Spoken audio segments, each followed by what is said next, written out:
All right, good morning, everyone. Welcome to our Beach Cities e-bike town hall. My name is Al Muratsuchi. You can just call me Al.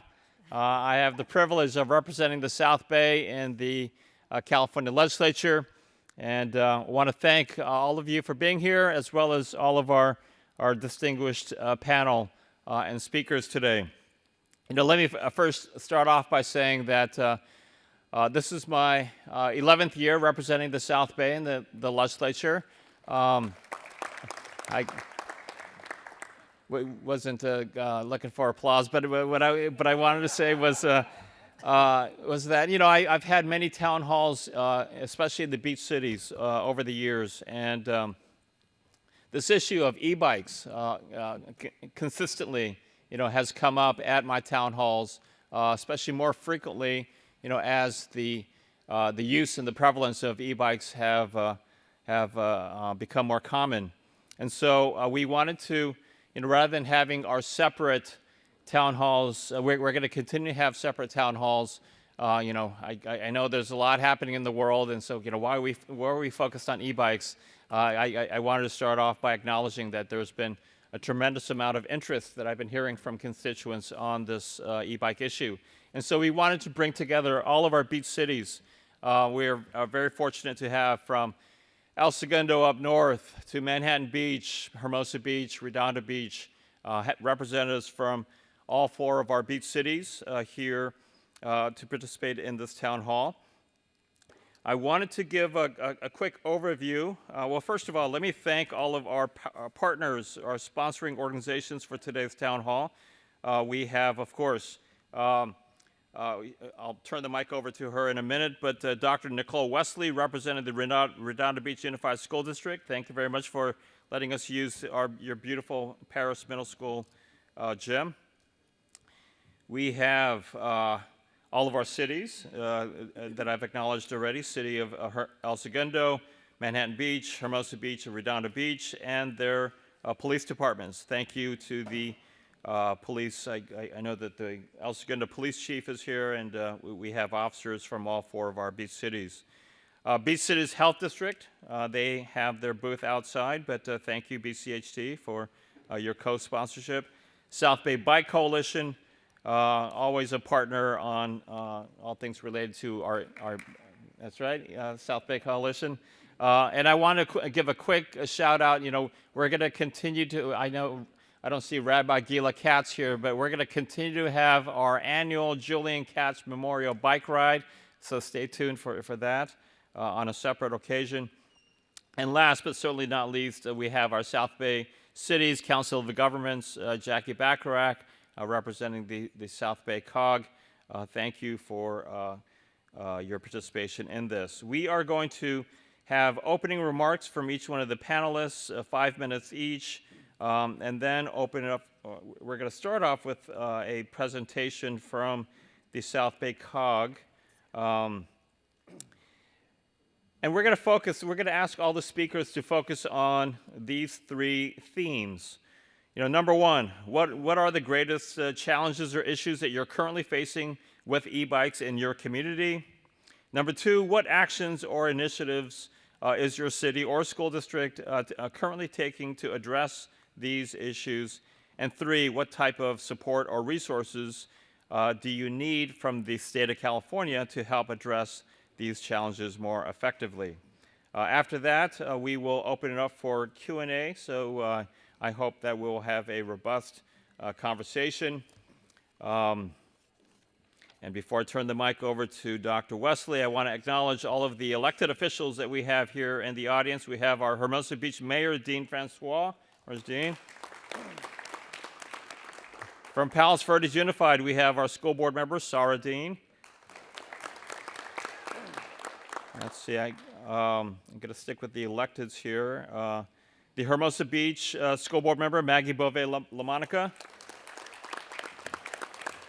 Redondo Beach school board member, Byung Cho. Byung. From El Segundo, Mayor Ryan Baldino. Where's Ryan? Okay, maybe he's getting fitted for his e-bike outside. We have our newly elected council member from Redondo Beach, council member-elect Chadwick Castle. All right. Thank you very much. Let me now turn it over to Redondo Beach Superintendent Dr. Nicole Wesley. All right. Thank you so much, Assemblymember Muratsuchi, for having this town hall and for bringing us all together. And while oftentimes we may compete for students, we are definitely united in this issue of ensuring that our students get to school and around our community safely. Now that we have seen a surge in interest with e-bikes and bicycles at that, okay?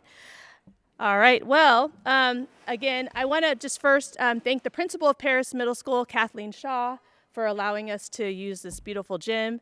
Also to my team, Mr. Jason Kurtenbach, the Executive Director of Student Services, and Andy Riggle for putting this all together. It's great to see our other local superintendents here, Dr. Wilds and, of course, Dr. Jason Johnson. I think maybe I'll give Dr. Johnson a little bit of credit because I believe when he was superintendent of Hermosa, he initiated this certification, the e-bike certification program. So we'll give him a little kudos there for that. Thank you, Dr. Jason Johnson. That's why we love you. Thank everyone for coming. We're happy to have this conversation here. Again, this is definitely a community event, given that we see e-bikes happening more and more. All of the beach cities school districts do have an e-bike certification. I know in Redondo Beach, we've certified over 800 students.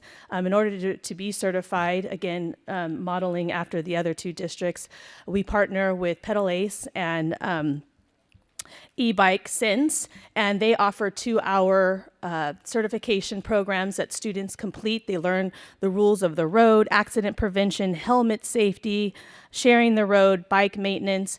And because of these efforts, we are seeing less accidents, less infractions, more students wearing helmets. And thanks to the partnership with our police departments, with the enforcement, it's really having an impact on our students' safety, especially to and from school when it is very busy. For instance, students riding to Paris, Prospect is a very busy street. So giving them the knowledge and tools to navigate that ride to school during that high traffic time is really going to continue to help them get to school safely, and also helps our drivers, right, who are trying to navigate around the students. So we want our communities to know that we are doing our part to educate them so that, they're on a moving vehicle here. They should know to stop at a stop sign. They should know the rules of the road. And that's our commitment to our students in our community. And we want to thank our PTA and our Ed Foundation because they're the ones that are sponsoring these programs and paying for them. Parents can also pay for these programs as well. We're very lucky to have the partnerships with Pedal Ace and e-bike Sense. So with that, the goal of the town hall is to just have a conversation with representatives working in education, enforcement, and engineering across the 4 beach cities about e-bikes and how we can make sure our students are riding safely. So thank you for being a part of that. Next, I would like to invite to the stage Amy Tsai and Jake Ramoff from SBCCOG for a brief presentation about e-bike infrastructure in the South Bay.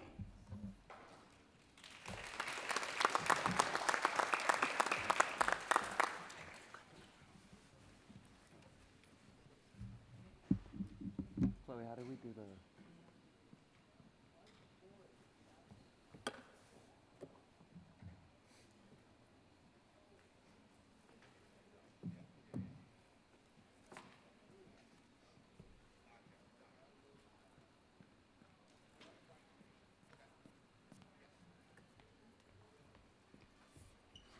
Hi, good morning, everyone. We're from the South Bay Cities Council of Government, and we're here to talk about the infrastructure initiatives that we are doing to promote e-bike safety and micromobility riding in general. So for those who don't know, the South Bay COG is a regional governing body that represents the 16 cities in the South Bay. We help them conduct planning and research when it comes to transportation, mobility, sustainability. So we see micromobility as a potential mobility option for the residents of the South Bay.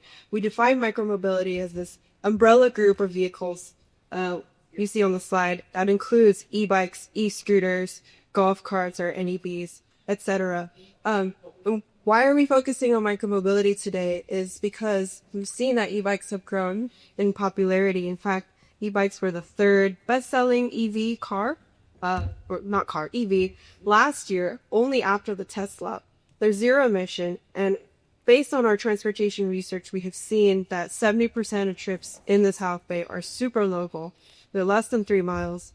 And so these types of vehicles can offer them door-to-door, on-demand, accessibility. They're lightweight, they're low impact, and they don't cost as much as EVs. There's a variety of modes for every age, the ability, and the fun to ride. So the South Bay's infrastructure and safety approach to encouraging the adoption of these vehicles is the South Bay Local Travel Network. So you're probably going to hear today about the 3 E's: education, enforcement, and engineering. This is our engineering approach, the infrastructure. So what is the local travel network? It is a planned 243-mile network overlaid the 2,000 miles of surface streets in the South Bay. It's on safe routes that promote slow speed, low volume traffic, taking e-bikes and micromobility off of the high speed, busy corridors. And a couple key strategies for this is, first of all, establishing those safe routes for the slow vehicles, connecting neighborhoods to destinations, identifying protected intersections. We have a lot of high-speed streets that for students to cross, we got to make sure they're directed to a safe crossing, whether it be a light or a traffic guard. Additionally, it's separating that local traffic from the high-speed through traffic in the region, as well as expanding bike lane access to all forms of micromobility so that e-bikes, regular bikes, scooters, even the golf carts that are pretty common on the beach cities can travel together on these safe routes. So the local travel network is defined by these key attributes and amenities. The vast majority of the streets identified as routes are 25 miles per hour in speed limit, so slow speed. They're striped by share markings, and then they're also marked by our branded rolling turtle signage, as well as wayfinding signage to direct users to local destinations in their city. We understand that, a network is only as successful as, being able to guide people to their destinations and then parking there. So we plan to offer parking and charging amenities. We're building that with our partner cities. And then perhaps the most important safety feature of the LTN is that it directs users to protected intersections. So all of the routes on the LTN will bring you to either a 4-way stop sign or a signalized intersection if you're crossing a busy street. So where can you find the LTN today? It has been implemented in El Segundo. This is a picture from El Segundo. The city of Redondo Beach will be implementing later this year, and then the cities of Carson, Lomita, and Lawndale in the next couple of years. Now, to talk a little bit about our focus on e-bike safety, the South Bay is working to develop a South Bay Micromobility Safety Action Plan. This would identify key strategies and practices for cities or any body or group to increase safety of these vehicles for their students, their residents, and all the community. This partners with school districts to help implement school sticker programs, as you'll probably hear a bit more about today. Most recently, the Unified School District on the Peninsula implemented an entire district-wide program, and we had been working with them to educate on e-bike safety and raise the issues, especially to the school board and the PTA.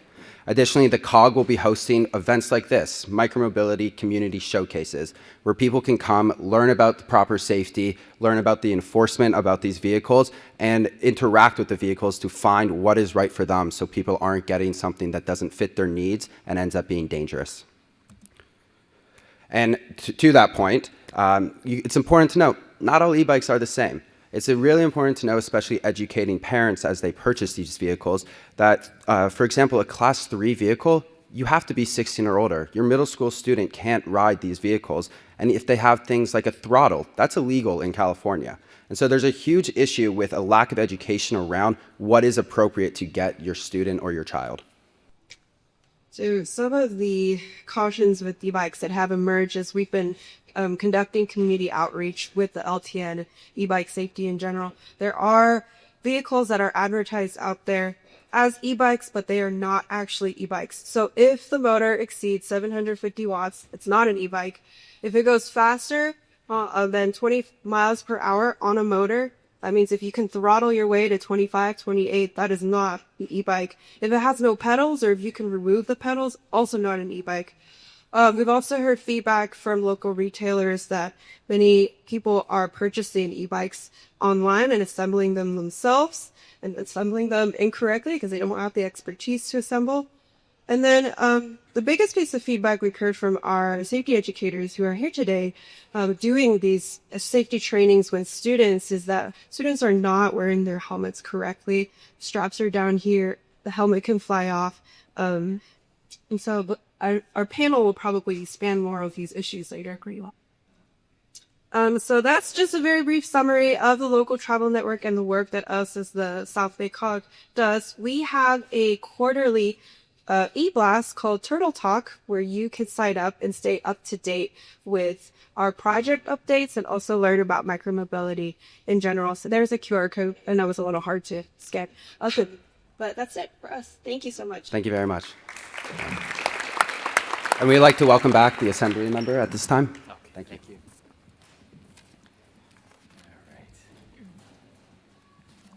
Thank you very much for that great overview. And just for everyone's information, the South Bay Cities Council of Governments involves representatives from, all of the, how many cities in the South Bay?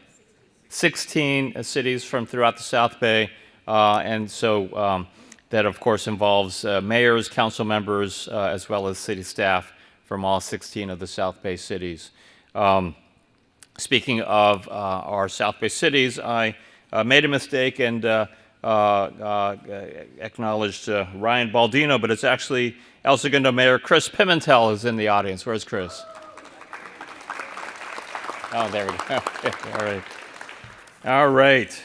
So we are going to jump into hearing from each of our cities, representatives from each of our cities, as well as our school districts, to talk about, what issues have you seen the most in your respective communities, and what are you doing about it, and how can the state be more of a support to address the challenges that you're facing? We're going to start off with representing Redondo Beach Police Captain Mike Martinez. Welcome, sir. Good morning. My name is Michael Martinez, and I'm a captain with the Redondo Beach Police Department. I currently supervise our Special Operations Bureau, which includes our traffic unit and our school resource officers. So that's actually a pretty good combination when we're dealing with the discussion of e-bikes. The original panel had one of our officers listed, Officer Billy East. So if you're wondering where he's at, he's actually sitting outside our display table. So just for any confusion, if you like the presentation, my name is Michael Martinez. Don't like the presentation, my name is Officer Billy East. So the biggest challenge that we're facing here at Redondo Beach is complaints of just traffic violations, predominantly by young riders, young adults, and juveniles. We have a lot of e-bikes in the city of Redondo Beach. If any of you have ever seen Redondo Union High School, the bike cage during school hours, it looks like e-bike headquarters. As if the e-bike mothership landed and called all the e-bikes to the high school. All right. My name is Andrew Enriquez. I'm the operations captain for the city of Manhattan Beach. And I will say that in the city of Manhattan Beach, just like Redondo, we have a lot of e-bikes. I remember post-pandemic, we had some significant issues with the bikes, and we looked at our municipal code, which was outdated from the 1970s. We didn't have e-bikes then, so it talked a lot about things you couldn't do on a pedal bike. And we have since revamped our municipal code to include things that will, take care of the e-bike issues that we are experiencing. I think that some of the stuff that's nice with us is we realize this is not a police problem solely. It's a community problem. We require the help from the school district, the rest of the community, parent groups. And that's really been instrumental for us. We've done a lot with the school district, with having presentations, educating the students. We require the students to take the courses so that they can have the sticker to bring their bikes to campus. We've done a lot of community meetings and put on presentations at the police department. And I think from the state, what we've benefited is having events like this. The state's been really great about helping us sort of bring everyone together, because I feel like individually we have some contacts, whereas from the state and from your office, you have the most contacts. And so that really gets everybody in the same room talking about the issues that we're pretty much all experiencing, and it just allows us to really problem solve those. Good morning, everyone. My name is Dr. Susan Wilds. I am the superintendent of Hermosa Beach City School District, but I'm also representing today our chief, Paula Barron, our city manager, Sujil Lowenthal. One of the biggest challenges that school districts face, even 3 years ago, was this thinking around, we were watching our kids leaving school. We were watching them come to school. We were watching what was happening with cars trying to negotiate. And even just as long ago as 3 years ago, we went to a partner who's not here today, but I want to recognize, and that's Tom Backley in the Beach Cities Health District. Because the districts came together and we said, we think this is a health crisis in addition to a policing, a manufacturing issue. And we went to them and we said, we need some help thinking about this as a growing health crisis. And they were able to come together and really put some education materials for parents. They went out to some of our retail suppliers. Those flyers are sitting in some stores. But our biggest challenge now, and I'm going to let Dr. Johnson really talk about he really was the lead in taking the lead in the South Bay around certification for students for being able to ride their bikes to or from school. But our biggest challenge now is educating parents. Because what we say to parents all the time is, or we hear community members say, I'm seeing this in the streets, I'm seeing this on a Saturday, I'm seeing this on a Sunday. And as educators, we can educate from 8 a.m. to 3 p.m., but we don't have the power to educate at 4 p.m. on a Saturday. So our biggest challenge right now is how do we get out to parents and help them better parent their children as the people who are buying the e-bikes and putting them into their hands. So our biggest challenge right now is also funding, because the cost to educate our students, these classes, the stickers. I talk a little bit about the videos, that education videos we're doing for parents. All of those are fairly costly to the school district. So funding. Okay. Hi, I'm Jason. I was an assistant principal at Adams Middle School, and so I remember seeing all those kids ride off on Ripley and thinking to myself, God, I hope they come back in one piece each day. And so I experienced some pretty gnarly bike incidents in my time while I was assistant principal there. And so I became a big promoter of what they call them bike rodeos. And I was with the South Bay Biking Coalition. We're great partners along with the city of Redondo Beach.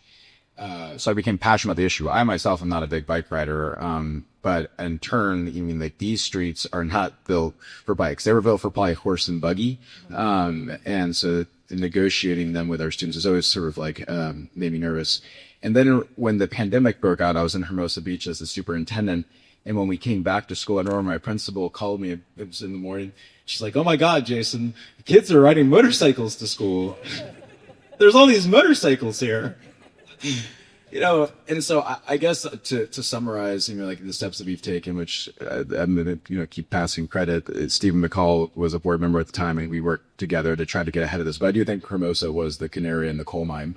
That it's an education question. I've heurd a lot of people say e-bikes should be banned. Look, it ain't gonna happen. Like they are here. The cat is out of the bag. So it's an education question, and it requires a high degree of education, like anything else, in order for kids to be knowledgeable and safe. I don't think there's any silver bullet here, but I don't think that you could provide enough education about being on the road. So that to me is the biggest need ultimately, is how can you have the resources necessary to educate our children. Good morning, everyone. My name is Stephen McCall, and I'm from Hermosa Beach. I'm sort of a fusion of all of this table in the way that I am a dad first. I have a middle schooler and a high schooler, both who ride e-bikes. My background is actually advertising and marketing and solving complex problems, but mainly through collaboration and creativity. And in 2021, I was on the school board for Hermosa Beach, and I happened to be in the center seat as the president, and the board saw this. Jason was the superintendent in Hermosa Beach at the time. We saw the action, And e-bikes were on the rise. And we felt we had to do something. We had to be able to get our kids safely to and from for safe routes to school. Since that time, I've also been, I now also sit on the chief of police in Hermosa Beach, the police advisory board in Hermosa Beach. So I sort of do wear also a police hat. And as you'll see from the t-shirt, I'm with E-Bike Sense. And E-Bike Sense was founded in 2023 by Megan Lamb, who's in the audience right there, and is the first and only in-person education for e-bikes in the South Bay. Okay. Dr. Wesley, did you want to add anything, or shall we just jump we into? can jump to the next one. Okay. Yeah. All right. Thank you. All right. So thank you to all of you for your quick introduction. Let me try to take a deeper dive here and start with, let's see, I have Redondo Beach Captain Martinez. How can the public be better informed about the rules and laws for operating e-bikes, including helmet use, speed limits, and where it's legal or not legal to ride? So community events just like this one are a great outreach, providing information, getting out to as many people as possible. We continue our approach in dealing with the challenges through enforcement, social media, and outreach like this. We also have other events such as Coffin with a Cop and Citizen Academy. We have really good communication with the school district. We're constant communication with them. In the past, we've used digital signboards around the city to remind the public about e-bike safety laws. And online, there are resources such as the California Highway Patrol and AAA. They each have really good websites regarding safety for e-bikes. Now, here in the South Bay, if you're riding an e-bike between the beach cities, it make it a little bit confusing because in September of 2023, Manhattan Beach, they adopted an ordinance amending their municipal code.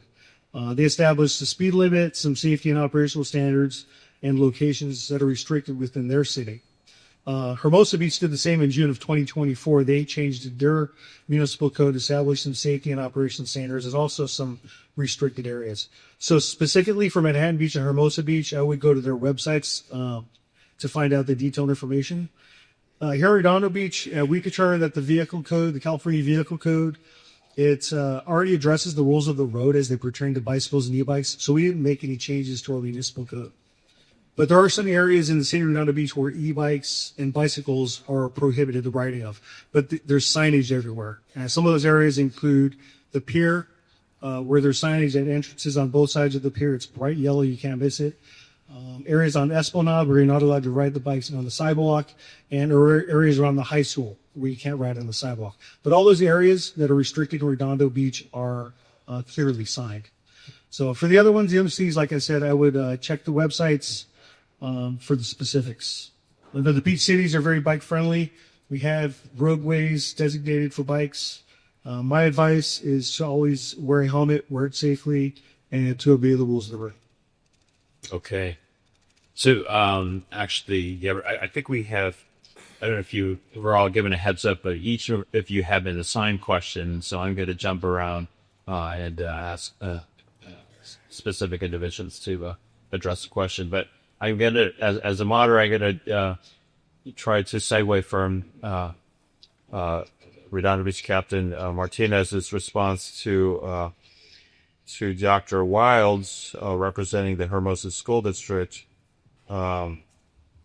which is that, you know, one of the things that I hear often is that, well, what's the use with rules when the problem is that the kids don't follow the rules?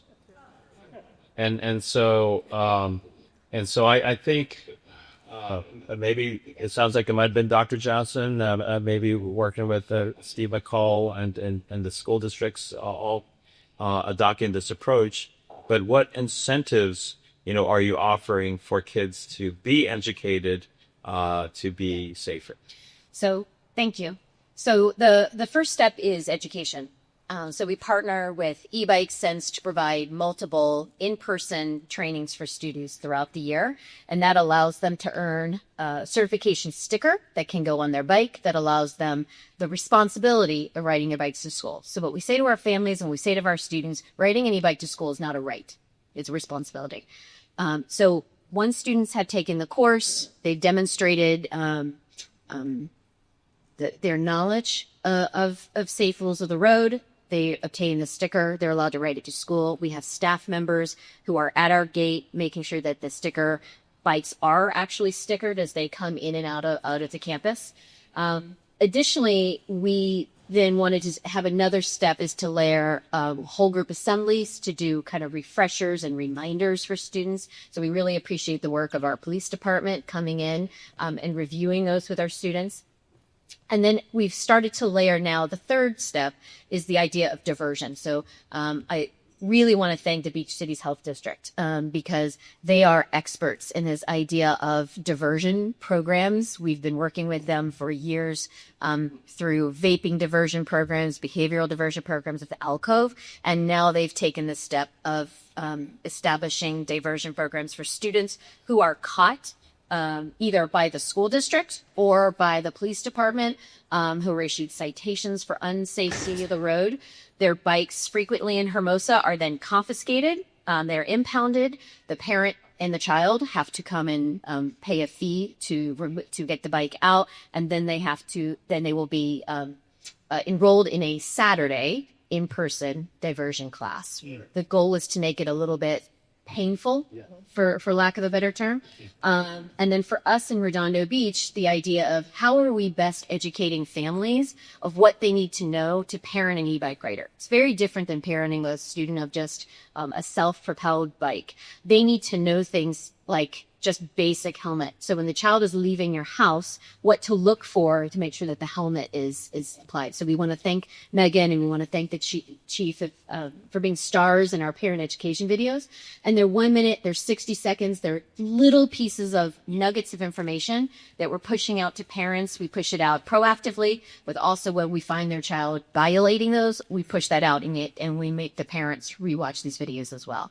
Really making sure parents understand things about the braking system of these bikes, making sure they understand, again, how to wear a helmet, do they know that their children are riding in tandem? Oftentimes parents are buying the bike for one, but there are two, sometimes even three children riding the bike. And again, I really want to thank Hermosa Beach Chief. He will call me frequently and say, Susan, we're seeing X. And we're like, great, we're on it. That's the next video that we're going to create and push out to families. So just to follow up on that, diversion. First, the impounding. Yeah. What legal authority is it through the city The or city school district, or the police department. the police The department? police department. And also, we also have a nice little closet at the Hermosa Valley School that we like to lock them in. Yeah. Okay. So the city police department is working with the school district to impound the vehicles. We also do audits of our e-bike cage. On any given day, we have 250 bikes sitting in the cage at Hermosa Valley. And so we will go through and we'll do audits looking for the stickers. But anecdotally, we're also looking for things like, do these bikes have proper reflectors? Do they have proper lighting? Do they have throttles? We're looking for those kinds of things that will allow us to reach out to families. And just to clarify, the legal authority to impound the violators' vehicles, that is a city ordinance. That's the city. Okay. Yes. Yeah.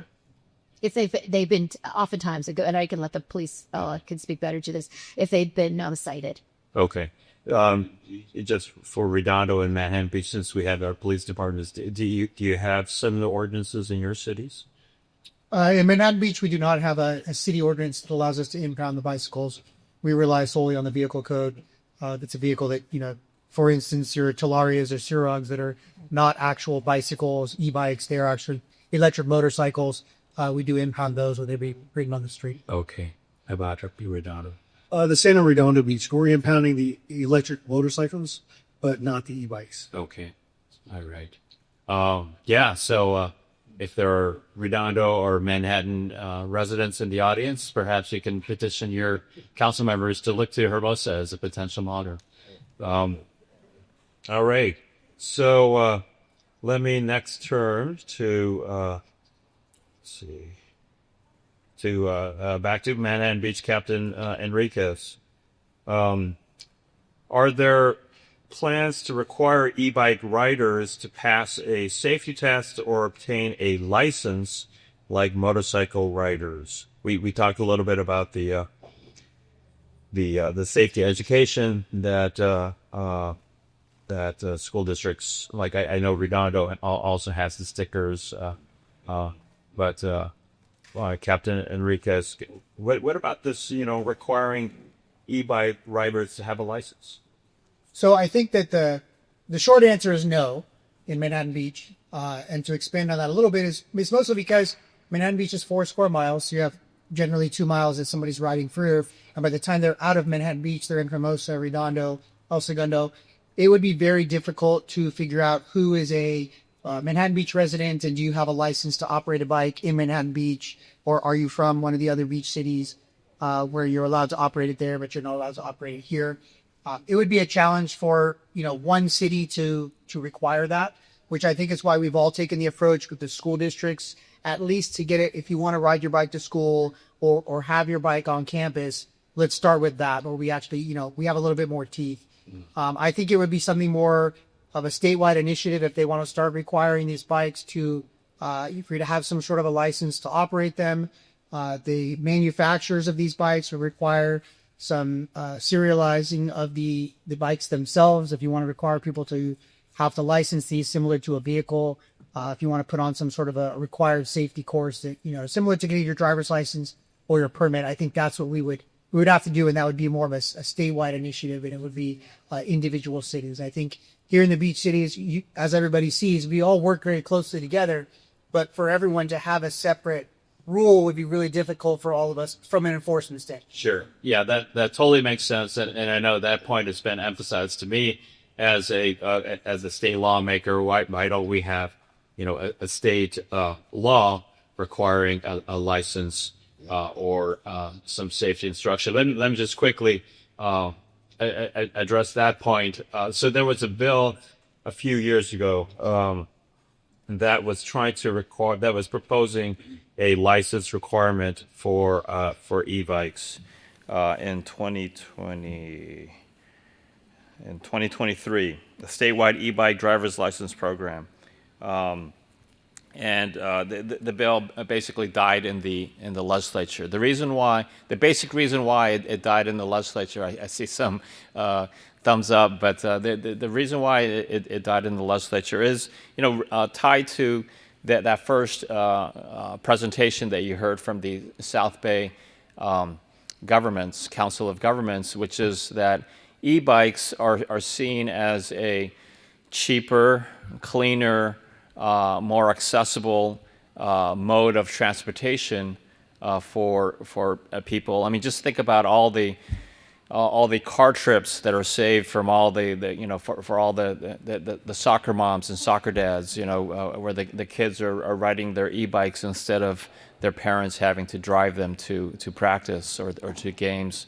I heard a cautionary tale with mopeds, and it's my understanding that the moped market just like tanked after there were similar statewide regulations imposed on mopeds. And so the basic reason why the statewide license idea has not gone anywhere so far is one, the desire to promote e-bike use as a cheaper, more accessible, clean energy way of getting around.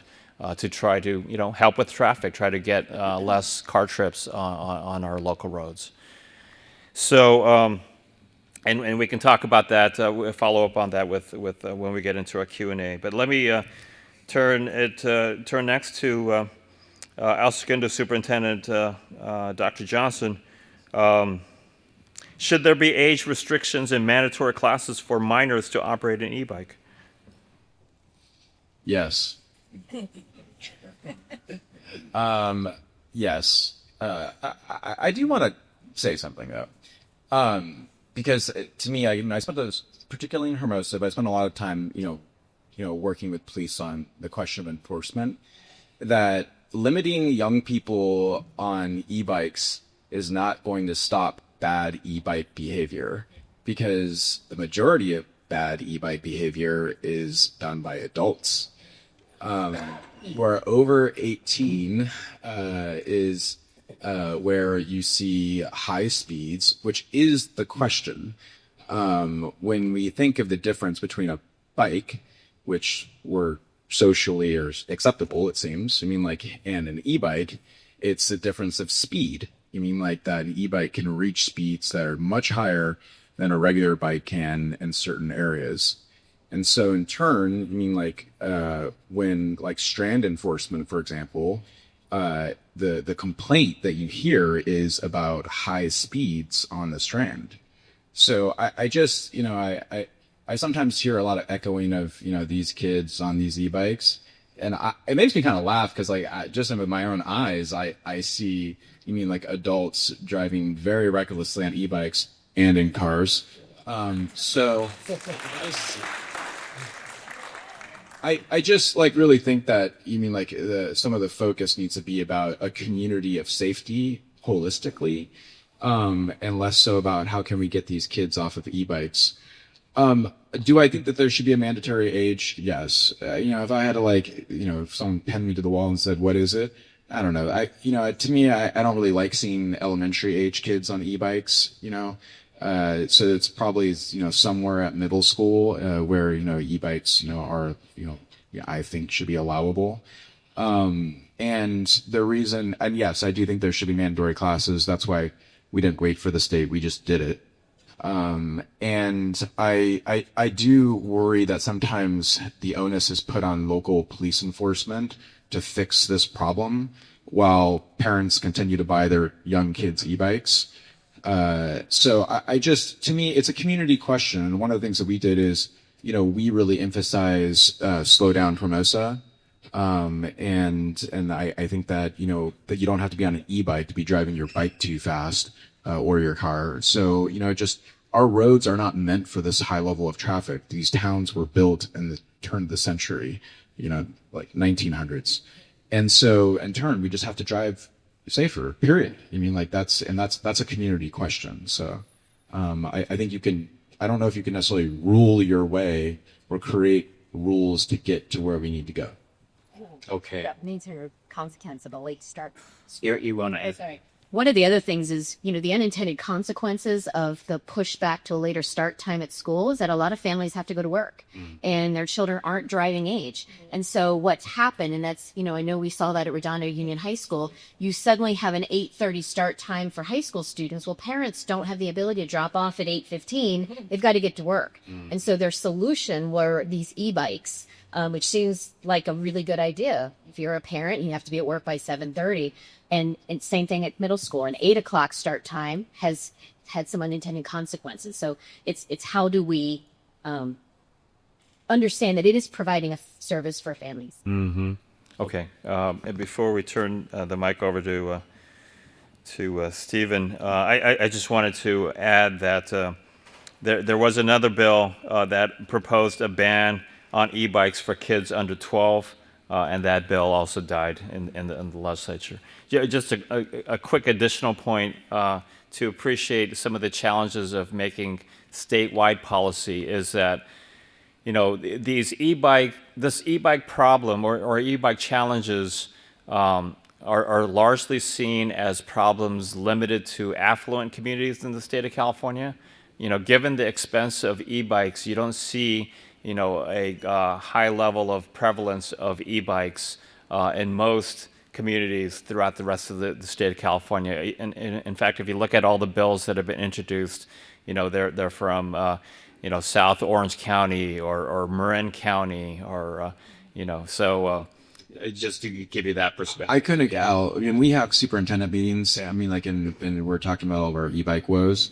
like the superintendents of Hawthorne and Lawndale, they're like, we don't know what you're talking about. Yeah. So this is like a very specific problem. Yeah. Okay. So let me now turn to not only someone that has been fighting to promote e-bike safety, but especially I appreciate your parents' perspective. You talked about your two kids being e-bike riders. How can we improve education for e-bike riders, especially minors, to ensure that they follow traffic laws and ride safely? But first of all, I'm going to assume everyone here has at least been on an e-bike, but I'm not, I actually don't ride an e-bike. So can I just ask who has ridden an e-bike? I just want to get a sense of that. So the grain the jobs. I could get me ridden, but I choose it. Okay, that's great to know.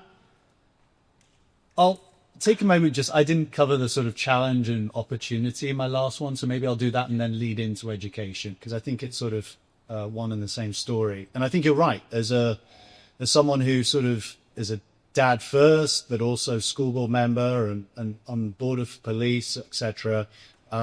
Education is key. That's the key. I think that is a key part, but there is also the engineering and the enforcement part of the safer street. So it is the trifecta of three. If you can't ride an e-bike in Southern California, I don't know where, look at the brutal spring day we have outside right now. We're going to enjoy, those of you going on the bike ride are going to really have a fabulous day, right? I mean, it is spectacular. And the ability for parents, I was nervous at first, but the ability for kids to get themselves safely to school, for that my son now goes fishing with his mates and whatever else. The sense of being able to go and do these things is fantastic. Absolutely love it. And we've talked about it, the bike cages. They're now, we sort of are ballparking 80% of the bike cages are e-bikes. I went to Hermosa Valley School and took a photograph. It was practically 100%. And we were at a conference just the other week, a national conference, Life Savers. And it was a fascinating one, because I think we are the sort of canary in the coal mine a little bit, because the lady from New York City State who was talking was like, well, we've got to be over 16 to ride an e-bike in our state. Well, what about Europe? What about Australia? Those e-bikes only go 16 miles an hour. Why would you have a vehicle that goes over 16 miles an hour? Why would you empower a vehicle to go 20, 30? We're dealing with beyond classifications. And so that you're sort of now in this void where you're like, okay, this is great. E-bikes are fantastic. Micromobility, huge fan. Empowering kids, getting safely to and from school, 2 thumbs up. We haven't, it was my greatest thing as a school board member to have to deal with the thought of the ultimate sort of scarings of someone dying, of a child dying, getting themselves to school. That to me was sort of the greatest, and as a parent, making sure that they're the most educated to ride safely to and from school. So I give that sort of as both the greatest opportunity and challenge we have here in California. We are where we are. I'll now sort of answer from an education standpoint. I think it's critical. These bikes do go really fast. Classification 2s, even 1s, they are 20 plus miles an hour. They're also heavy. So when you've got a young person operating these vehicles, they're inexperienced. They know how to ride a bike, but they don't know how to now navigate in beach city streets, which could be narrow. They could have shallows, but they may not, the cars behind them. These bikes are going to 25 miles an hour. And so we're navigating very uncharted territory. For a 12-year-old to navigate traffic is asking a lot. And that's why education is really important. There's great data coming out.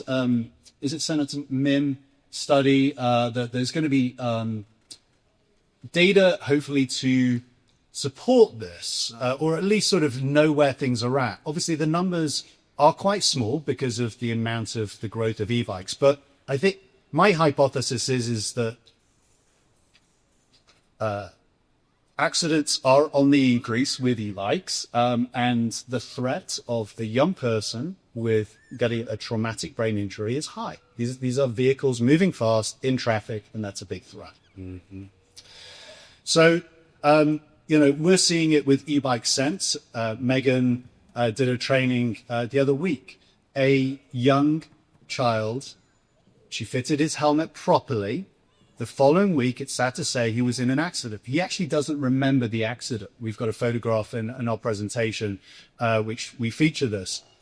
The fire chief said, look, it was because of his fitted helmet that undoubtedly saved his life. And as part of the trainings that we're doing with e-bike sense, it's because it's in person. You can check their brakes. You can check their helmets are fitted properly. You can give them the proper education. So with e-bike sense, we've certified over 1,000 kids in partnership with all of the school districts in the South Bay. The sticker programs and working collaboratively to do that. And there are other partners out there as well. And any education is great education, don't get me wrong. But we believe that in-person education, kids learn best when they're in person. And the hands-on checks and practical drills that are needed to operate these vehicles, that needs to happen in person. So we believe that in person just makes e-bike sense. Now, Dr. Wilds mentions that education to parents is key. It is key because it's so confusing. Class 1, 2, 3, you go to retailers, quite honestly, they're just wanting to sell an e-bike. And it's possible that you can't even tell what is a class 1, 2, 3. Often a lot of the bikes are not clearly identified. So it's confusing for parents. So education is key. Education to parents is key. I think, thank you, Al, for AB 875. I hope you'll get to talk about that in full. I think that is just one small part of the equation. The horse is out of the cage, as it were, on this. We're dealing with bikes going really fast. Education is key, but there's more that we can do. Actually, I believe the more that we can do on education, enforcement, and engineering. The engineering might be putting the stickers on the bikes, making sure that part of the engineering is there, not just do we have the safe streets and the LTM to do it. I did want to sort of build on one last thing in terms of how do we take education to the next level. I actually think that collaboratively, the beach cities are doing a tremendous job. Like, kudos to everyone, because communities are doing sticker programs. Kids are getting educated. They are doing training. I actually think kids are doing, for the most part, kids are doing a brilliant job. And I think they may be doing a little bit better. If you see them stopping at a stop sign, give them a thumbs up, because that's probably better than I think a lot of adults on e-bikes get blown through stop signs. But I think that sometimes we do need to go that extra mile. And I think that with the partnership with Beach Cities Health District, e-bike sense is really excited to announce that the diversion program that they already have, e-bike sense will be a part of that now, that there will be a diversion program for e-bikes.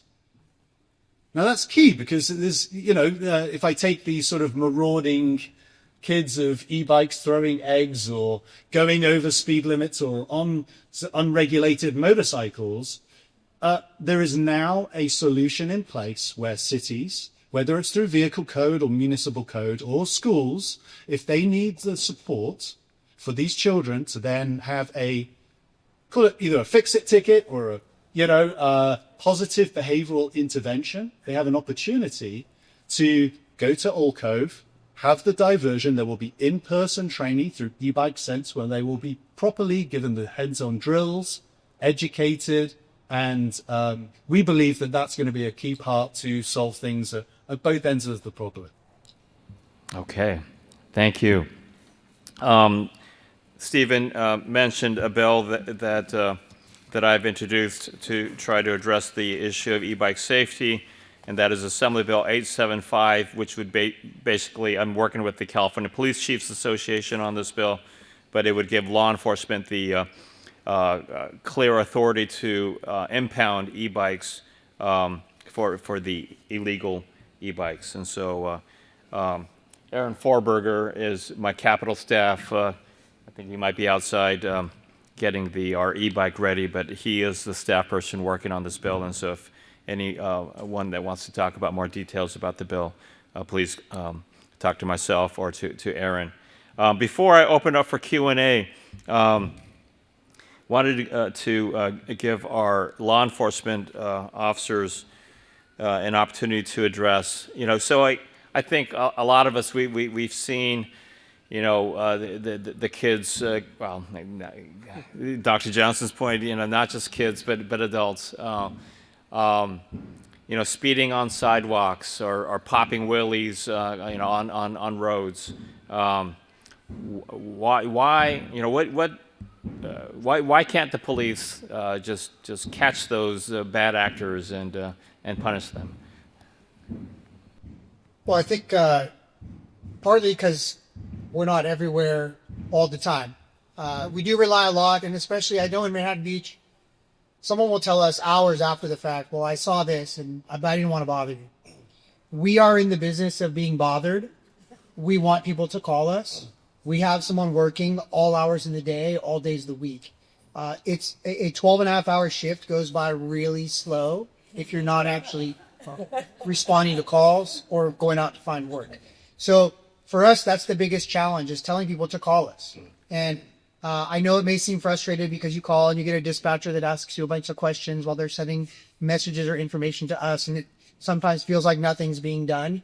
But something's being done, because at the very least, we're at least tabulating that information so we can start to establish a pattern of, okay, at this time on this day of the week, there's this group of 10 kids that are always popping wheelies or taking over an intersection or whatever, and we can start to reallocate the resources there. When we don't know these things, everybody says you don't know what you don't know. If you never call us, we don't know. I don't know your experience. I know that when I'm not working and I'm not in uniform, I see plenty of violations. Yeah. But that's because I'm not working, I'm not in uniform, I'm not in a police car. But you put a black and white police car or somebody on a motorcycle, somebody in uniform, everybody behaves differently. So we don't always see it when you see it.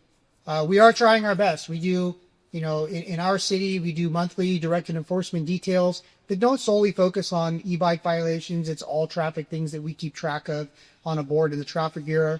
But we also do, occasionally we'll pair up with the rest of the cities in South Bay and conduct these enforcements on, Redondo tells us they're having a problem with their pier. We're going to allocate a lot of resources to the pier, and we're going to hit that place hard and really get the message out there that, hey, this is the behavior we're trying to correct. Mm-hmm. But kind of as all of us have said, this is not unique to kids, and it's not unique to just the police problem. We're never going to police our way out of this problem. This is going to be a full community collaboration. It's why we're all here today, because we all want the same thing. We want people out there enjoying California for what it is in the spring when it's 75 degrees out. And we want to be able to enjoy all these things with our kids, get on e-bikes with them, get out and just have a great time without anybody getting injured or hurt. And the only way to do that is to really come together like this and establish what our community rules are going to be. Mm-hmm. And then we will help you enforce those community rules. Mm-hmm. And by helping, I mean you have to call us and let us know where you're seeing the problem so we can get out there. Sorry. Oh, can I add something? I just want to give a kudos to Redondo Beach Police Department, Chief Hoffman, Captain Martinez, because I know that a local business donated gift cards, and that they've been, we talk about enforcement, but also we want to incentivize students who are actually following the rules. And so they've been giving out these gift cards when they see students. I don't know if you want to talk about that. So last year, we actually purchased some Starbucks gift cards, and as our officers were on patrol, if they saw an e-bike rider obeying the rules of the road, wearing a helmet, stopping at stop signs, they would contact that rider and get him a Starbucks gift card. And that Starbucks gift card came in a sleeve which had a QR code on it. And if they scanned the QR code, it took them to a informational video about e-bike safety. For those of you that follow us on Instagram, if you know Officer Kyle, Officer Kyle is the one in the video. And it was a great positive reinforcement for observing those, those that are following the rules. On top of that, our local 7-Elevens, they donated stacks and stacks of certificates for free Slurpees. So our officers would get the little stack of them, take them out on patrol, and again, if they observe riders obeying the rules of the road, they would hand in a free Slurpee, a certificate for a free That's free how Slurpee. local businesses can support these. This is a way local businesses can support these efforts, is to donate these cards to our police departments. Great advertising too. All right. Yeah, it's a fine balance for us. We enforce, like Captain Enriquez said, we have our enforcement details in the city. We work really well together with the other cities, but then on the flip side, we try to have some positive reinforcement for those obeying the rules. There we go. Not just punishment, but incentives and reinforcements. Yeah, thank you.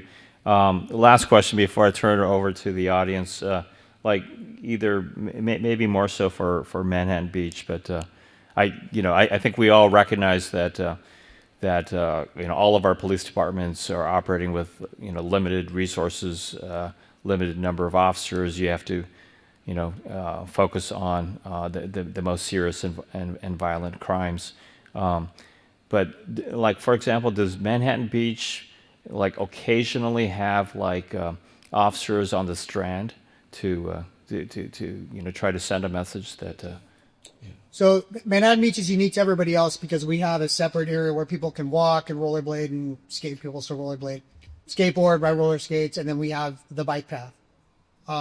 The challenge is, and it's everything on paper and in theory sounds amazing. Yeah, we'll enforce this speed limit on the bike path. But the reality is getting somebody down on the bike path on a motorcycle or on a bike while there's other people using the bike path is a challenge, right? So we can set a speed limit to 10, 15, 20, whatever we want it to be.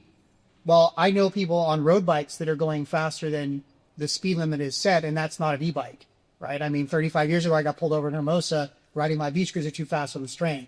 So it's possible to do, and it's not just because you had a motor on your bike. It's a challenge. Yes, we do have people down there. There's times like Hermosa we'll close the pier area, the area between the flashing lights. You're required to walk your bike. And that's for everyone. That's not just unique to e-bikes. And it's more frustrating to click out of your pedals and try to hobble your way through this area and then get back on and continue riding. And so I understand the frustrating part from the bike rider's perspective, and I understand the frustration from the pedestrian's perspective, but there's also some frustration on our perspective with being told we have to enforce this, but it's a challenge to do because we will enforce things, but we have to be safe doing it. And chasing after somebody on a motorized bicycle, on a motorcycle, or on your own e-bike may not be the safest way. And so we have to weigh that, community care there when we're going after somebody for a $500 ticket. Thank you, Stephen. All right, this is where I put my sort of police-ish hat on as a community police advisor. Hermosa does have dedicated sessions. We're unique. We do have the Strand, obviously, where we don't have a separate bike at the moment. It's in the plan. It's in the works. So Hermosa Police Department does have targeted and focused, as I believe all of the police forces do, and specific around the e-bikes and Saurons and these Talarias and these bikes that are not even class 1, 2, 3s. This is sort of the above and beyond. So that then leads me to the more holistic and collaborative thing that we need to stop these e-bikes even getting sold. Some parents don't even, we sort of are in a community where parents are very fortunate and kids are very fortunate to be able to afford these vehicles. They're not cheap. They are very expensive. And so it is a privilege, you're right, to be able, for them to be able to do this. But as a parent, you often just want to give your kid maybe what the best is and, oh my, Johnny wants this bike or whatever else. Well, that is where naively some parents are allowing their kids to buy these motorcycles. So the problem is not trying to catch them on the back end when they're in the streets. The problem is at the retail. Why are we sort of allowing these bikes to even be sold? Why are they being sold to minors? A little shout out to Vulcan e-bikes in Torrance. If anyone wants to check them out, they're absolutely amazing. Paul, the owner. My son rides a Vulcan. It's fantastic. Looks like a Super 73. I would never let him ride a Super 73 because he's 12 years old. The Vulcan e-bikes are sort of regulated. As far as I'm aware, they're the only e-bike that you can actually moderate as a parent that you had to have the master code. My son doesn't go faster than 16 miles an hour. Like, we're in Hermosa Beach. Why would he need to go faster than 16 miles an hour? The risk of traumatic brain injury, even at 16 miles an hour in a vehicle, is too high in my mind. So, I think that the solution here is sort of, great. We're never going to enforce our way out of this. There are targeted efforts by our police teams, but the solution here is in this void is the education piece and making sure that parents are educated before they even go to buy an e-bike, because it is confusing. Like, you don't know. And quite honestly, retailers are more than happy to sell you whatever bike you'll buy, because that's how they make their money. And I don't want to sort of speak for that. So just a more sort of holistic thought. Okay. Thank you very much. Let me open it up. 1, 2, 3. Yes, sir.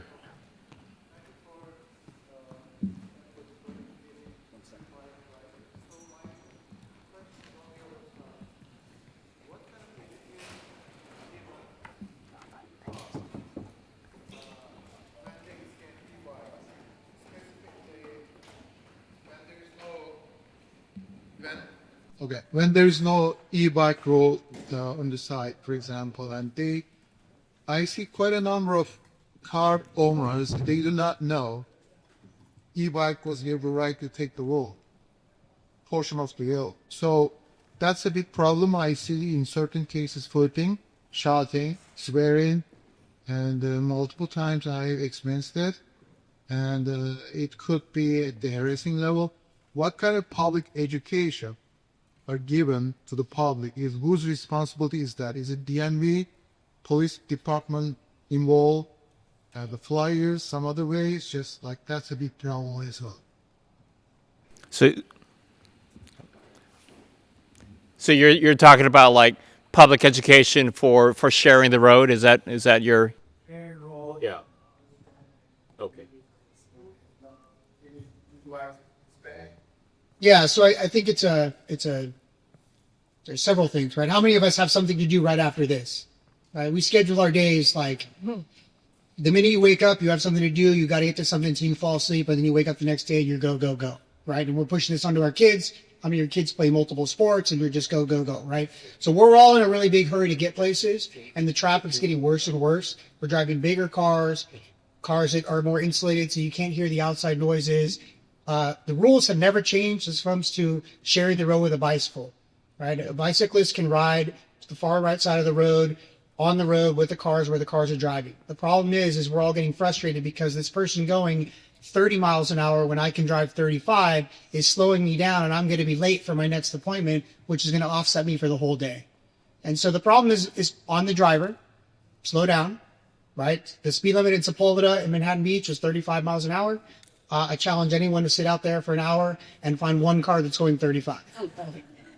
It's a huge issue, right? As a society, we are all just go, and we're rush, and people are angry about things that you shouldn't get angry about. I mean, you watch someone yell at somebody for giving them the wrong hamburger, but they're just trying to, hey, hurry up and give me my hamburger, I gotta get to my next meeting. And so a lot of it is just, the rules have never changed. We have to share roads with bicycles. We always did. We just have a younger group of people riding bikes, or more people riding bikes, because that's the goal of having these electric vehicles, is to operate and share the road and get some of the gas vehicles off and provide a safer, more eco-friendly way of transportation for everyone, and taking advantage of what we have outside in the South Bay, in this community. And so a lot of it really comes back to us. And there's not a lot to do other than just what we've always been doing, which is obeying the rules of the road, sharing the road with people. You can't run over a pedestrian just because they're walking too slow across the street. You have to sit there and wait for them to cross the street, and then you can go. And so what I like with Redondo, what they're doing with this positive focus on finding somebody doing something right.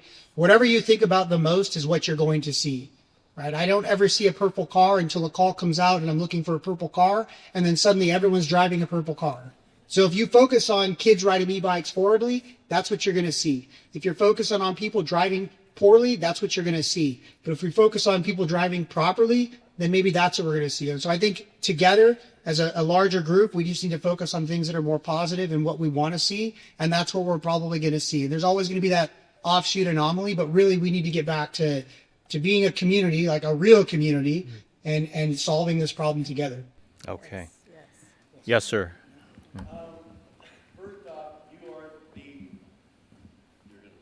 Can you hear me? Yeah. You are the canary in the coal mine on a statewide law.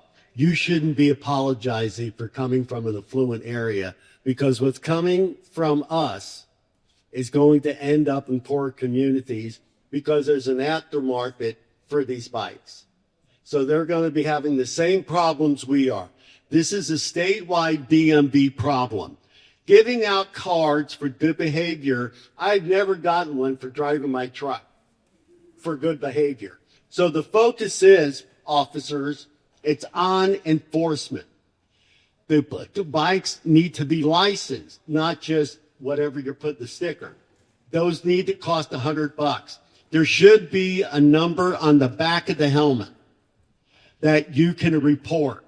There needs to be a license on the bike, and there needs to be a license in their pocket. Education, this isn't like we had bikes 6 months ago. They've been out for 6 years, and you guys are talking about it, educating our way out of this. Please. This is rearranging the deck furniture on the Titanic. I see it down on Catalina, where they just blow through right by the police department on Diamond and whatever. One of them I yelled at, he flipped me off, so I ran him down. And he said the smartest thing known to God and man. You know what he said to me? What are you going to do about it? There's nothing. There's no number. There was no license. I had no permit on him. Him and his 6 buddies took off outside of Deer Park.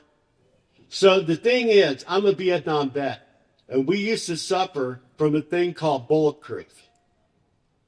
You start to lose it a little bit because you think they're good. So my buddy, he went back to Arizona from Vietnam, thought he was bulletproof.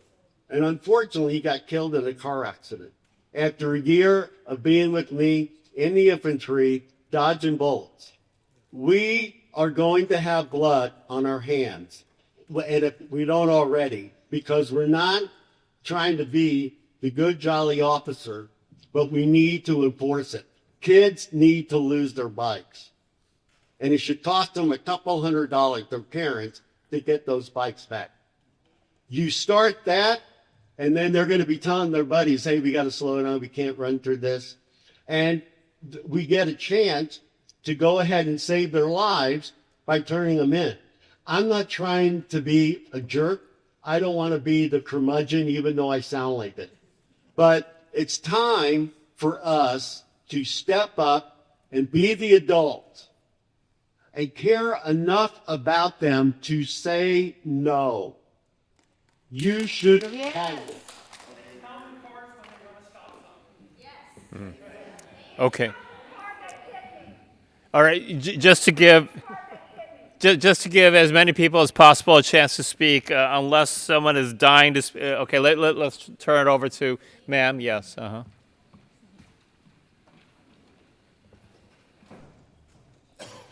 fix. I have a couple things.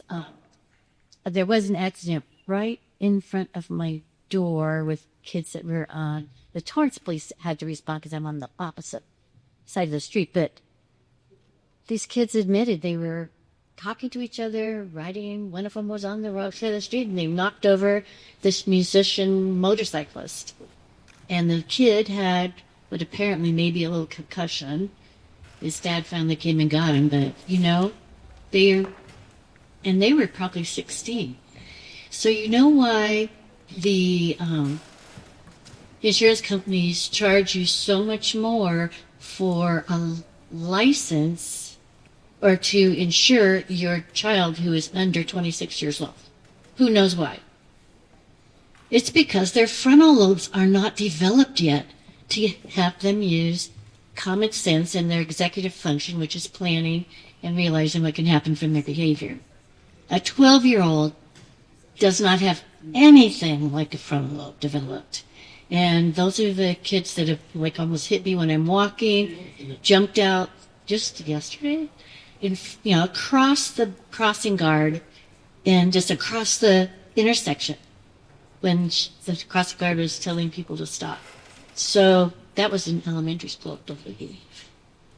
Anyway, there you go. I think that this gentleman is making all kinds of sense. They've almost killed me, who walks a lot, just by not stopping at the stop sign. This young girl went around the corner, and I was just walking across the crosswalk. So they are like flipping off attitude. That's what the humans have. Okay. So Try to give everyone or as many people as possible a chance. Actually, Cody, the gentleman in the green shirt, and then the woman in the white coat, and then we'll jump over. Hi, my name is Kyle Johnson. I'm a Redondo Beach resident at an aerospace engineer in the South Bay. At work, when we talk about hazards, we use the hierarchy of controls to focus on hazards, and they go from most effective to least effective as elimination, substitution, engineering controls, administrative controls, and finally PPE. What I'm hearing is that you've identified a hazard here, which is car-bike interactions, but we tend to be focusing on the least effective controls for dealing with this hazard, which is bike helmets as PPE and education and law enforcement as administrative controls, when we, in my opinion, should be focusing on engineering controls like class 4 bike lanes, or even eliminating the hazards by making bike-only paths. Why isn't the state and our local communities doing more to support these kinds of efforts?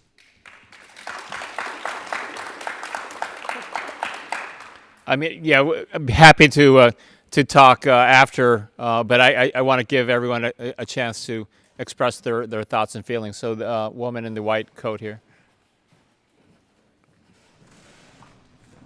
I'm Dr. Grace Kangling with the Voters, and Nikki knows me really well because I'm a physicist that helped out at Adams Middle School quite a bit as a parent. And I just want to know, I mean, I recognize that some kids aren't ready for an e-bike, but the beach cities are very hilly, and the only routes that have like low 3-4% grades are the arterials that are truck routes. And even though they're multi-lane, and California law says that a car passing a bicyclist on a multi-lane road is supposed to change lanes and get out, in practice, I don't think drivers know the law. And so I can't put my kid on an arterial. And that's why kids are on side streets with 16% grades. I'm a physicist. I went out and measured the grades myself. And then you need an e-bike to go up 16% grade. They're carrying musical instruments and stuff like that. So I was just thinking, I've seen these viral videos on YouTube of bike buses around the world. And can we start a bike bus so that the kids can have a joyful and safe way to get to school? And instead of making this a thing where the seniors are very upset and the children are just traumatized before they get to school, maybe we could turn this into a joyful community building activity and start bike buses. Okay, thank you. Al, I do want to add really quickly that Redondo Beach, for the gentleman who spoke, is doing a lot of work. Their public works department is doing a lot of work on trying to add more bike lanes that coincide with the students' routes to school, especially in North Redondo. We've been working closely with them, pushing out information. Obviously, there's a lot of steps that have to go into place, but I think that as with the presentation earlier, there is a lot going on in terms of the infrastructure and engineering, and that's something to look forward to. Hi, I live in North Redondo, and I'm hearing all of the comments and things about me, and I agree with some of it, not all of it. Thank you for your comments, because I do believe that e-bikes should be licensed. I think that's one thing, especially Captain from Manhattan Beach, Enriquez. I like what you said, that you're not everywhere, all right? So that's what the community needs to, if they see something, how are they going to identify the child? Well, I saw a kid on an e-bike. Great. If there's a license, that's it. I drive a car. I have to have a license. I have to have a driver's license. I have to have a registration. I need insurance, okay? And the e-bikes don't need insurance, but if there's an accident, guess who's the responsible party? I'm liable, you know? And it's not just kids, Mr. McCall, I think, yeah. Not just kids, adults also, and not just e-bikes, it's regular bikes as well. They don't stop in stop signs. They speed. They're not looking where they're going. They don't use turn signals. Yeah, stop laughing, okay? I'm talking. I'm a big lore. I ride a bike as well. I learned how to ride a bike when I was a kid. We learned how to use turn signals. Regular bikes have to obey traffic laws as well as e-bikes. So I disagree with some of this stuff. There needs to be some things done. I think there needs to be more regulation. Education is key. I think, thank you, I forgot your name, Mr. Johnson, for spearheading the certification. Okay, it's baby steps, test, but it needs to be statewide. I like what he said. It's our problem now, but it will be other communities' problems going forward. But I had, basically, my question wasn't even that. I just had to make some comments. But thank you, everybody, for your comments. It's a community problem, and people on. Oh, and as far as the 3 feet for. Again, I took my driver's test. I read the booklet. I know I'm supposed to give a wide berth to bikes and pedestrians. Why do I need extra education? I know that. I don't crowd a bicycle. I slow down. I stop for pedestrians. That's part of my driver's license. So that's one thing out of it. But my real question was for the micromobility people. I don't see them here. My basic question was the slope streets. Maybe I got their pamphlets, so I'll contact them directly. Is there a plan that we can look at now? And these slow streets that they're talking about, are they going to be residential streets? How is that going to impact residential communities? Okay. Neighborhoods. So I see the South Bay City's Council of Government representatives here, but in the interest of time, we'll go to the bicyclist and then to the lady in the black jacket here. But thank you for your comment. Hello, everybody here. I want to start by saying I'm not just a bicyclist. Obviously, I'm not just somebody who wears Lycra. I'm an accident reconstruction engineer who serves in both civil and criminal cases to testify on basically how accidents happened. And so a lot of my work is very much focused on micromobility. So pedestrians, scooters, bicyclists, e-bikes are growing significantly more and higher percentage of our workload, so to speak, in addition to auto cores. So I not only ride bikes and experience what it's like to do that, but after an incident occurs, when it comes to our firm, I spend 20, 30, 40, 100 hours basically taking a look at all of the available physical evidence, the photographs that were taken, the traffic collision reports that were written by the police. And so I spend a lot of time, my entire professional career, basically figuring out why accidents happen. That's not to say that everything I say here is perfect by any means. I'm the biased party. However, I want to start by saying all of the initiatives that have been said here are absolutely important. Education, engineering, and enforcement. All of that, excellent initiatives and absolutely should be continued. Engineering away traffic, basically conflicts, excellent. Education of 12, 13, 14-year-olds who haven't taken the license, they don't have a driver's license yet. Absolutely important, because where are they going to learn? Educating parents, because kids learn how to operate themselves a lot with their parents. So educating parents on what to be a good influence to their children. Excellent. Enforcement, sticks and carrots, so to speak, versus incentives. All of that. Excellent. We need to continue in all of those fronts. There have been a couple of comments by some of the fellow individuals here about a lot of the emphasis very much has been on what can we do to improve the behavior of the bicyclist. And absolutely, we should continue to focus on that. However, when there is an incident, there is the other side as well. There are the people driving the vehicles. And through my work, absolutely, a number of those incidents are caused by poor choices on the side of the bicyclists. It's undeniable. However, there are also just as many incidents where the incident was caused and the bicyclist was injured because of poor choices on the side of the driver. It's undeniable. I'd be more than happy to discuss any of those cases with anybody who wants to. I can't show you the photographs, but they're gruesome, let me tell you. And so I believe this is not an us versus them. This is not a bicyclist versus cars scenario. This is an incident, or this is a emerging social space in which the only way where we're going to make significant improvement is we need all parties who are involved to be educated, and ultimately we do need to enforce the duties of both sides, both what the bicyclists, e-bikes, kids, all parties who are on, using vulnerable road users should be doing, but also the additional requirements of the drivers when operating around those vulnerable road users. California Vehicle Code, obviously, if you are on a roadway, you're on a bike or on a scooter, you are classified as a vehicle. And there are California Vehicle Code has additional statutes regarding how those vehicles should be operating, riding as far to the right as is practicable when it is safe to do so. And that is important, and it absolutely should be enforced. Stopping at stop signs, all of that good stuff.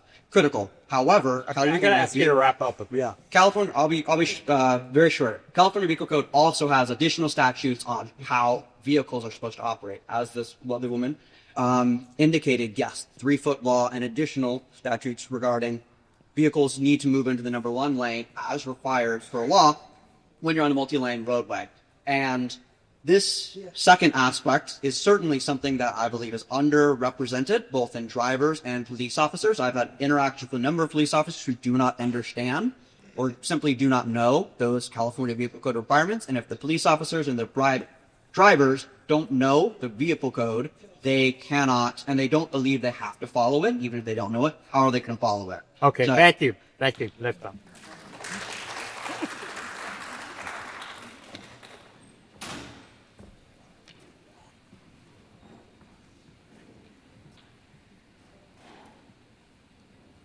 My questions are mostly to Mr. Martinez. You talk about restricted areas like the pier and everywhere else in Redondo, but these kids are now getting out of school and taking over the grocery store parking lots as their playground, especially on President's Day where they're not even out of school, they're having fun around the city. It's very dangerous. Can you put some stickers in for them to quit doing this at grocery stores? People are backing out, seniors are backing out, people are trying to, take care of their groceries, and they don't have a idea about the right of way in the grocery store. They just feel like it go everywhere and anywhere. And the other question I have is, you talk about certification on the bike. Why can't they be required to wear reflectors? They drive around at night in dark clothing, you can't see them, and all of a sudden you're upon them. And then they flip you out, or if you honk, they got some reaction. So why don't you, when they come out of the school, find out where their reflectors are? And why don't the reflectors have their names on the back? So if we encounter them, we can at least say, so-and-so. We're not going to be looking for a number and try to drive and all this stuff, but they need reflectors. I mean, I worked for an airline for 4 years. I couldn't walk out of the building without a reflector. So if you're going to make all these wonderful, educational things, maybe you could, at your classes, donate reflectors to them, because they're going to say we can't afford them. There's got to be some sort of excuse. And the other question I have is that, are they actually allowed to ride on a pathway between buildings? Because if I'm coming out of my garage and they're getting out of school and they're coming right off the hill or down the hill, I don't see them until the last minute. So are they allowed to be on what I consider is a walkway? So I'll start with the equipment requirements. So just the California Vehicle Code covers bicycles, and e-bicycles fall under the bicycle rules when it comes to lighting equipment. And lighting equipment on bicycles is only required at night. including reflectors. They're not required during daytime hours. So if we see e-bikes at night without lighting equipment, we can stop them. But if during daytime hours and they don't have lighting equipment or reflectors, it's not a violation. It falls under the California Vehicle Code for lighting equipment for bicycles. No, we're not going to take the bike just for that. We wouldn't take a regular bicycle. We're not going to take an e-bicycle. Regarding the parking lots,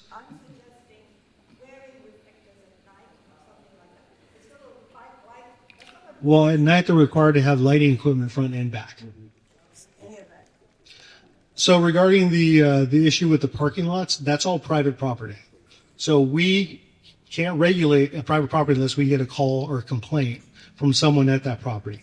If we get a complaint from the store owners, the businesses, the managers, they call because the e-bikes are gathering, we'll definitely send officers out there to contact them and see what we can do. But we can't make any regulations on private property for that, stuff like that. Down by the pier and on the street, Esplanade, it's all city and that's where we have signs. But when it comes to private property, there are some things that we can and can't follow.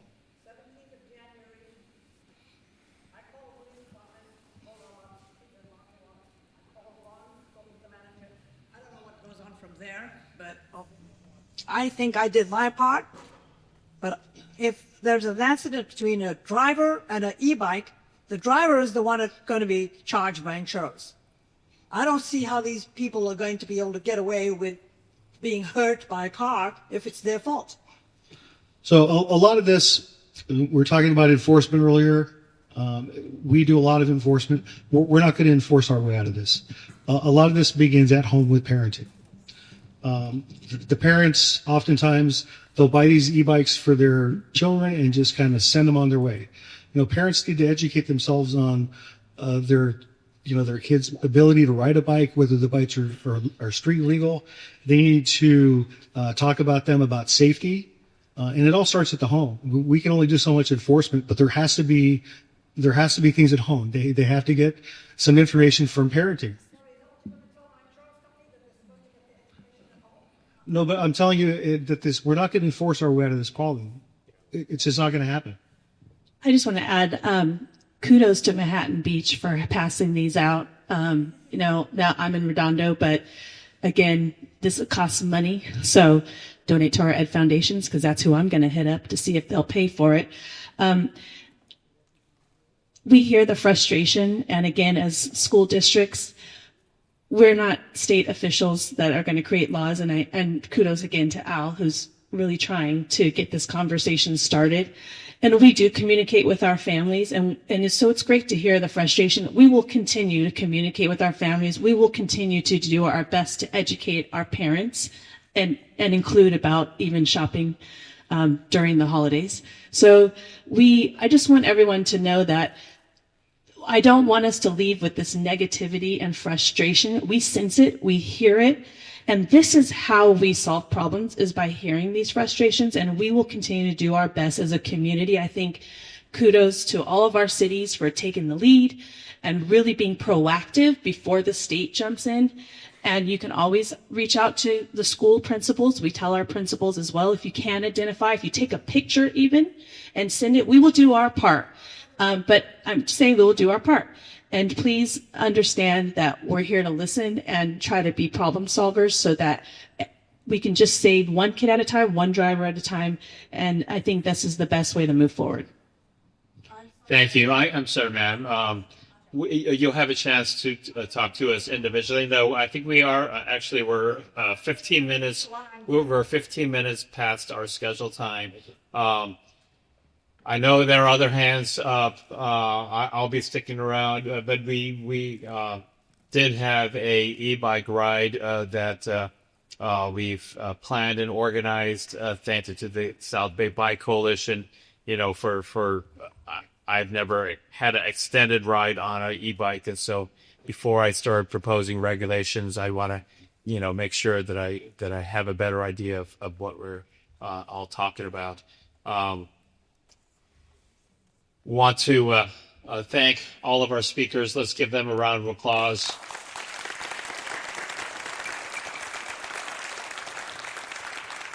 Want to thank all of our sponsors. Thank you for coming together to support this important conversation.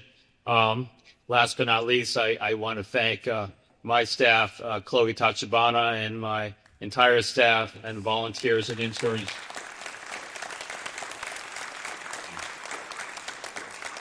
Thank you to Hermosa Cyclery. They donated some bikes. If we have extras, we'll see if people that are interested in going on the ride can join us. And let me just close by saying that, like Dr. Wesley just talked about, I hear your frustration. I've been hearing this frustration growing over the years at my town halls. This is not the first time that I'm hearing your frustration. We, like the COG talked about, there are three main ways that we need to address this issue: education, engineering through the infrastructure by accommodating for more bike lanes and wider roads and safer road infrastructure to accommodate everyone, including e-bikes, and last but not least, enforcement. On the issue of enforcement, I know that is my primary responsibility as your state representative, but I do want to, encourage if a problem, a lot of times, I hear people complaining about Sacramento imposing these one-size-fits-all solutions.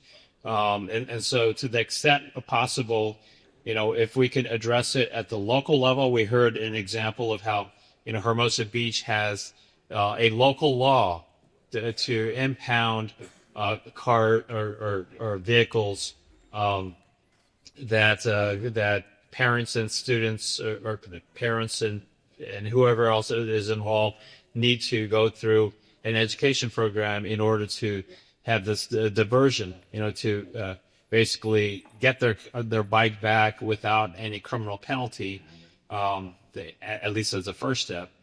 But, I heard loud and clear that there are some issues that need to be addressed at the state level, whether we're talking about a license, whether we're talking about license plates, whether we're talking about, reflector requirements at night.